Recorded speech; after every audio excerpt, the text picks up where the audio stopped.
L'actualité, c'est aussi, vous le savez, les législatives. Le premier tour, c'est déjà dimanche et on annonce un renouvellement record de l'Assemblée entre la percée de La République En Marche, Jennifer, la France Insoumise, le non-cumul des mandats. On s'attend à vivre une situation exceptionnelle. Est-ce que ça s'est déjà produit d'ailleurs, Jennifer, de voir comme ça l'histoire de l'Assemblée nationale bousculée? Eh bien écoutez, ça s'annonce vraiment une première et ça s'annonce évidemment en termes arithmétiques assez spectaculaires puisqu'on pourrait avoir, comme en 1958, donc la création de la Ve République, plus de 310 primo-députés qui font leur entrée à l'Assemblée. Alors, il serait faux de dire qu'il n'y a pas régulièrement de renouvellement en France, puisque si on regarde les élections, vous voyez qu'en 97, 34% de renouvellement a eu lieu à l'Assemblée, 30% en 2002, 23% en 2007, 40% en 2012. Et ces renouvellements suivent finalement les évolutions, les bouleversements de la société, notamment les crises. On avait par exemple vu en mai 68 qu'après mai 68, beaucoup de nouveaux visages avaient fait leur entrée à l'Assemblée. On a d'ailleurs suivi les premiers pas de certains de ces députés. C'était en 1973 et regardez ces collecteurs, ce sont les archives de l'INA. Alors voici l'attribut le plus symbolique des fonctions de député, de parlementaire, c'est l'écharpe tout à l'heure, qui est là, voilà, je n'ai pas besoin de vous l'indiquer. Et bien entendu, on apporte toujours le rouge en haut. Alors je vais vous remettre 6 juin une petite note concernant votre indemnité parlementaire. C'est grand flash. C'est un peu intimidant, mais je crois que c'est une première prise de contact. Voilà, mais du renouvellement, Jennifer, faut le dire, il y en a quand même eu. Le problème, c'est qu'en France, ça prend du temps. Et oui, il faut être très patient. Regardez, par exemple, la parité. En 1958, les femmes font leur entrée à l'Assemblée, mais c'est tout à fait symbolique, puisqu'on voit que c'est seulement 1% de femmes à l'Assemblée. Il faut attendre 1997 pour atteindre péniblement 11%, et 2012 pour atteindre 27%. On est loin de l'objectif de 50% de femmes représentées. Si on regarde aussi les candidats issus de la diversité, là encore, il faut attendre 2012 pour voir 8 députés seulement issus de la diversité siéger au Palais Bourbon. Voilà, il y a même des dossiers, parce qu'il faut le souligner aussi, sur lesquels on est en régression, carrément. Et oui, la France est très en retard. Alors, par exemple, si on regarde l'âge moyen des députés, eh bien, on a cessé de régresser. Regardez, par rapport à 1958, cet âge a complètement explosé et il n'est plus du tout en conformité avec le reste de la population. Si on prend, par exemple, la part de moins de 30 ans dans la population normale, eh bien, c'est à peu près 36%. Au Parlement, c'est seulement 0,2%. Si on prend les 60-70 ans, surreprésentés à l'Assemblée, 34,8%, contre seulement 11,7% dans la population, la vraie. Autre problème, les catégories socio-professionnelles. Là encore, les députés sont largement des cadres, regardez en bleu sur ce schéma, seulement 3% d'employés en vert et d'ouvriers. Et si on regarde la population française, c'est plus de la moitié de la population qui sont des employés ou des ouvriers. Là encore, il y a un problème d'ailleurs que pourraient corriger les candidats de la France Insoumise, puisqu'ils sont nombreux issus de milieux plus modestes. Enfin, dernier problème, ce sont les députés issus de la société civile. Ils sont de moins en moins nombreux. Si on regarde la part de la vie active qui était consacrée à la politique en 1978 chez un député, c'était seulement 46%.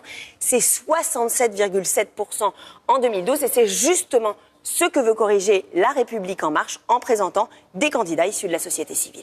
Merci beaucoup, Jennifer Nock. L'invité politique de ce 18-20, c'est Alexis Bachelet. Bonsoir, Alexis Bachelet. Vous êtes ancien porte-parole de Benoît Hamon pendant la campagne présidentielle. Un mot sur ce qu'on vient d'entendre avec Jennifer sur le nouveau visage de l'Assemblée qui s'annonce. On voit bien qu'il y a des choses à corriger. Que ce soit sur la moyenne d'âge, plutôt plus âgée, plus de représentation de personnes de plus de 60 ans que la population française, sur également la parité. On est encore très en retard par rapport à beaucoup de grandes démocraties. Et malheureusement, je crains que sur l'origine socio-professionnelle, ça reste quand même dominé par des gens issus de milieux favorisés et des cadres. Voilà, ça je crois que c'est pas en tout cas les candidats de La République En Marche qui vont corriger cette distorsion parce qu'ils sont beaucoup, eux, dans le profil qui est déjà dominant à l'Assemblée nationale. Mais sur les autres items, je pense qu'on va avoir des corrections intéressantes. Et vous parliez des candidats de La République En Marche, et ils sont nombreux, tout court, j'allais dire, puisque selon ce dernier sondage pour France Télévisions de Ipsos, La République En Marche et le MoDem remporteraient la majorité absolue à l'Assemblée nationale, avec un nombre de sièges variant entre 385 et 415, selon donc ce sondage, devant les Républicains Républicains et l'UDI, et le Parti Socialiste et ses alliés qui obtiendraient seulement, j'allais dire, 25 à 35 sièges. C'est un coup dur pour le Parti Socialiste ? Ce qui se prépare, si évidemment les sondages sont confirmés, c'est assez brutal et assez difficile aussi à accepter parce que malgré tout, le Parti Socialiste, la gauche représentée par cette famille politique, elle a une longue histoire, elle a toujours eu ces dernières décennies une représentation quand même consistante à l'Assemblée nationale. Et là, il y a un risque effectivement d'être quasiment éradiqué. Et donc, évidemment, c'est pas tout à fait la démocratie. Et de ce point de vue-là, j'ai un regret que l'engagement... Pourquoi vous dites que c'est pas la démocratie ? Parce que tout simplement, vous faites... mettons que nous fassions... Il y a un vote dimanche, il y en a un vote... Oui, mais mettons que nous fassions 10% à l'Assemblée nationale et que nous ayons moins de 20 députés. Oui. Eh bien, ça veut dire que nous devrions en avoir 50 à la proportionnelle. Et on n'est pas la seule famille politique dans ce cas-là. Mais moi, je regrette qu'on n'ait pas réalisé cette réforme d'une dose de proportionnelle à l'Assemblée nationale parce qu'on voit les effets néfastes du scrutin majoritaire. C'est qu'on va remettre les pleins pouvoirs à une équipe qui démarre et qui va se retrouver dans la situation d'autres équipes. On pense au quinquennat Nicolas Sarkozy ou François Hollande, où il y a eu aussi tous les pleins pouvoirs. Et malheureusement, derrière, la déception était là. Oui, déception aussi, parce qu'on le sait, les Français de l'étranger ont voté. Et la République En Marche est en tête dans 10 circonscriptions sur 11. Donc là, on parle plus de sondage, mais de fait. Axel Lemaire, ancienne secrétaire socialiste, ancienne secrétaire d'État socialiste, n'a récolté que 9,8% des voix dans sa circonscription. La circonscription d'Axel Lemaire, c'est le Royaume-Uni et l'Irlande du Nord, c'est bien ça. Qu'est-ce qui se passe ? Je vous l'ai dit, il y a une brutalité du suffrage universel. On est là, on le sait. C'est pas quelqu'un d'inconnu. Dans quelque chose de. Les mandats sont précaires. Voilà, la politique, malgré. Peut-être qu'on l'a oublié en France parce qu'il y a le cumul des mandats. Parce qu'il y a des gens qui sont là depuis très longtemps. Mais en vérité, le suffrage universel peut être effectivement assez violent et congédié, y compris des personnalités de qualité. C'était le cas d'Axel Lemaire, qui a fait un vrai travail, qui en plus venait plutôt, avait un profil jeune, plutôt société civile. Elle n'était pas au Parti Socialiste depuis des décennies, femme. Donc elle avait toute qualité pour évidemment gagner en 2012, mais éventuellement continuer. Et là, elle va se retrouver en situation d'être congédiée, alors même, je pense que c'est quelqu'un de qualité qui a apporté beaucoup de choses dans les fonctions qu'elle a occupées. Et par rapport à ce nouveau visage, parce que vous parliez aussi de novices, les candidats de la République En Marche, pour la plupart, n'ont jamais exercé de mandat. Ça vous effraie, ça vous inspire quoi de positif et de négatif, ces nouveaux visages de novices à l'Assemblée nationale ? Le positif, je vous l'ai dit, c'est qu'il fallait de toute façon faire un peu le ménage et amener de l'oxygène dans notre démocratie. Les Français en avaient assez de voir les mêmes personnes depuis des décennies, beaucoup d'hommes âgés et des profils un peu homogène. Donc ça peut être positif de ce point de vue-là. L'inconvénient, si vous voulez, et je peux en parler puisque moi j'étais novice en 2012, c'est mon premier mandat, c'est qu'il faut quand même avoir un peu des convictions et une colonne vertébrale.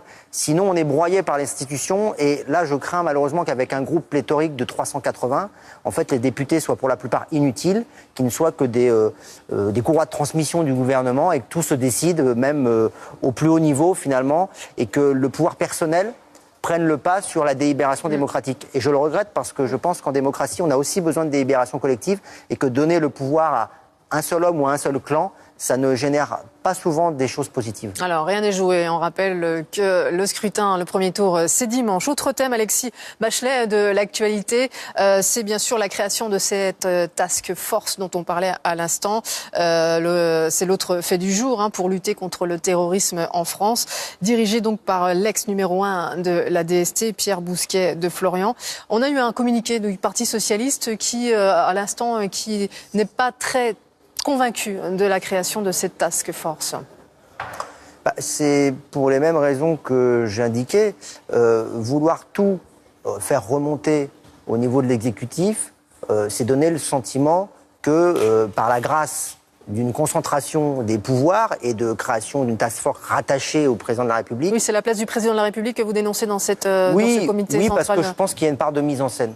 Parce que je ne suis pas certain que ce qu'on vise, c'est l'efficacité. Je pense qu'il y a une part de volonté de montrer que le pouvoir agit aussi sur les questions de sécurité. Je pense que le pouvoir précédent agissait aussi. Mais que là, il y a une volonté de mettre un peu plus en scène les choses. Je ne suis pas convaincu par l'efficacité. J'aimerais qu'on fasse la démonstration que le fait de créer cette task force, rattachée à l'exécutif, amènera un surcroît de sécurité pour les Français. Si c'est le cas, très bien. Si c'est juste effectivement faire un anglicisme et montrer qu'il y a de la force, que l'exécutif est en action, bah effectivement, ça n'aura pas forcément d'intérêt et d'efficacité, ce qui serait dommageable. Ce que vous dénoncez aussi dans ce communiqué qui a été envoyé par le Parti socialiste, c'est le manque de coordination. Vous n'êtes pas sûr qu'elle arrive à se mettre en place, cette coordination entre les différents services des renseignements? On sait que par le passé, il y a eu différents problèmes de coordination entre des services de renseignement, entre des forces aussi de sécurité, la gendarmerie, la police. Donc historiquement, plus on additionne de strates, plus les problèmes de coordination sont générés. Donc là, on nous explique qu'en rajoutant quelque chose, on va améliorer la coordination du tout. Honnêtement, je le souhaite, mais l'expérience passée, parfois, nous démontre que ce n'est pas toujours le cas. C'est bien sûr, on le souhaite tous. Merci en tout cas, Alexis Bachelet, d'être passé sur le plateau de France Info. Vous revenez quand vous voulez. Et merci à vous de votre présence. On prend des nouvelles du ciel. C'est la météo tout de suite.